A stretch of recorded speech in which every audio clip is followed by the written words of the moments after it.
Hello বন্ধুরা, কি অবস্থা সকলের? আশা করি সকলেই ভালো আছেন। জগদ্ধাত্রী সিরিয়ালের নতুন একটি আপডেট নিয়ে আপনাদের মাঝে হাজির হলাম। উৎসব আর বৈদেহীকে বোকা বানিয়ে কোম্পানি থেকে বের করলো দুর্গা। অফিসের বড় রুমের ভেতরে আজ অস্বাভাবিক নীরবতা। বাইরে থেকে মনে হবে সবকিছু স্বাভাবিক, কিন্তু ভেতরে উত্তেজনার ঢেউ। দুর্গা চুপচাপ দাঁড়িয়ে যেন ঝড় আসার আগের শান্তি।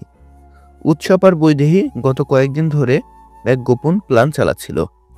তারা দুজনেই ভেবেছিল দুর্গা খুব সিম্পল, খুব সহজ।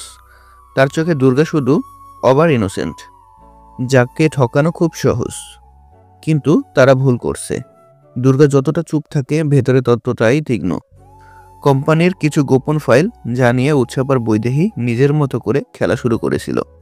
সেগুলো হঠাৎ কোনোভাবে দুর্গার হাতে এসে পড়ে, আর সেখানেই ফাঁস হয়ে যায় সব সত্যি।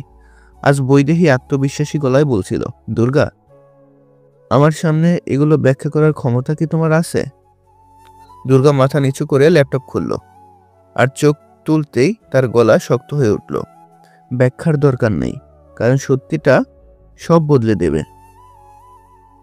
রুমে উপস্থিত সবাই এগিয়ে এলো। উৎসব, তিতির, অন্য সহকর্মীরা দুর্গার স্ক্রিনে একে একে ভেসে উঠতে লাগলো। এডিট করা ফাইল, সিগনেচার, মিথ্যা সিগনেচার, হিসেব বদলে দেওয়া ডকুমেন্ট, কোম্পানির রিসোর্স ভুলভাবে ব্যবহার। সবটাই উৎসব আর বৈদেহীর হাতের কাজ। উৎসব হতভম্ব। দুর্গা, তুমি এসব কোথায় পেলে?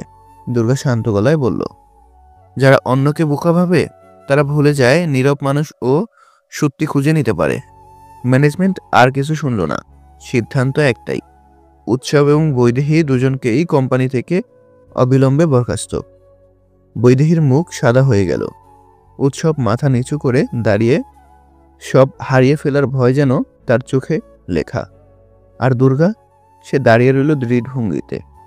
তার মুখে কোনো হাসি নেই, কোনো বিজয়ের গর্ব নেই, শুধু একটাই কথা, কোম্পানি আমার পরিবার, এ পরিবারকে রক্ষা করা আমার দায়িত্ব।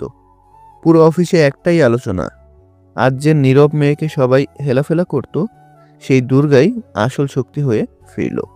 ভিডিওটি ভালো লেগে থাকলে অবশ্যই লাইক, কমেন্ট এবং সাবস্ক্রাইব করবেন। ধন্যবাদ।